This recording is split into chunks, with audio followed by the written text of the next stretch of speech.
Des géants d'aluminium, en plein cœur de la campagne cantabrique. Ici, César Vea a cru toucher du doigt un rêve, produire de l'électricité propre en s'assurant un complément de revenus à vie. Ce que vous voyez ici, c'est mon parc solaire. Il devait être ma source d'énergie. Il a été la source de tous mes ennuis. En 2007, César dépense 1 million d'euros dans ses 6 panneaux solaires. À l'époque, le gouvernement socialiste encourage les citoyens à investir dans le photovoltaïque. En échange, une promesse, leur fournir une aide à l'investissement et la garantie d'un prix d'achat fixe de l'énergie produite. Mon investissement devait être rentabilisé au bout de 15 ans. Après, je devais commencer à gagner de l'argent.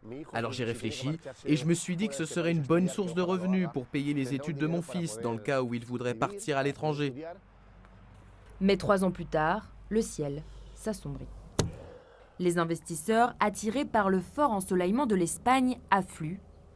Conséquence, la capacité de production d'électricité est 9 fois supérieure aux prévisions.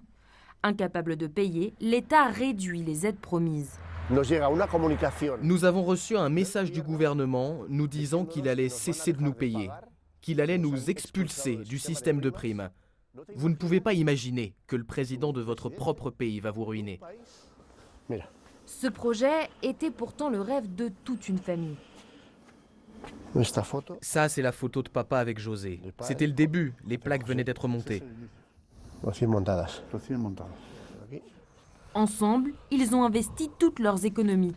Avec la baisse des aides, impossible de rembourser leurs prêts, ils ont failli perdre leur maison familiale.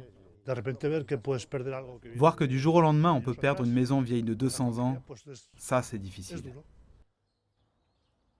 La partie économique, oui, c'est important. Mais l'humiliation personnelle, c'est encore pire. Être traité comme un délinquant, c'est ça qui rend malade.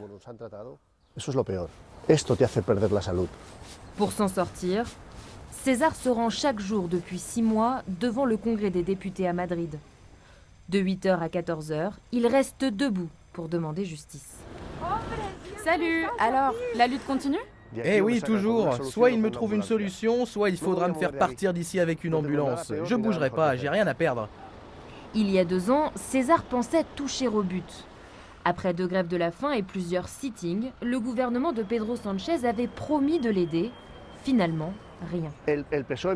Le Parti socialiste m'a envoyé une lettre. Ils ont promis qu'ils allaient m'aider, moi et toutes les familles qui sont dans cette situation. Mais c'était un tissu de mensonges.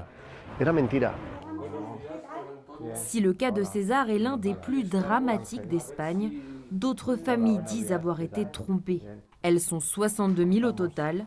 5 000 d'entre elles sont regroupées dans cette association.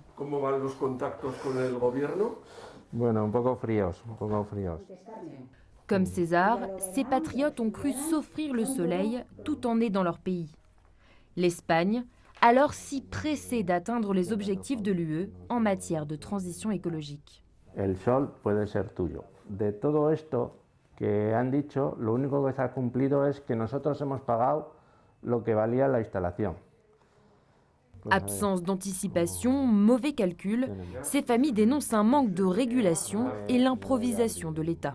Ellos, como gobierno, han dicho, sigan haciendo, porque podrían haber dicho, oye, 100, ya está, y corto aquí y ya está. Lo que estamos pidiendo es que se nos compense el daño que nos han generado, es decir, que de ese entre 30 y 50% de recorte que tenemos, que al menos nos compensen con un 20 o un 25%. Sollicité, le Parti socialiste espagnol n'a pas répondu à nos questions.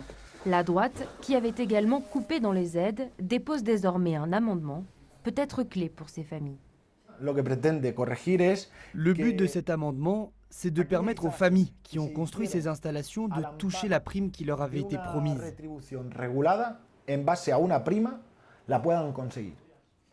Un financement que ce député souhaite tirer du futur Fonds national pour une électricité durable, nouveau mode de financement des énergies renouvelables. Nous pensons que ce fonds, il doit être modifié pour permettre aux petits producteurs photovoltaïques d'être dédommagés. Pour l'heure, la date du vote reste très incertaine, de même que son résultat.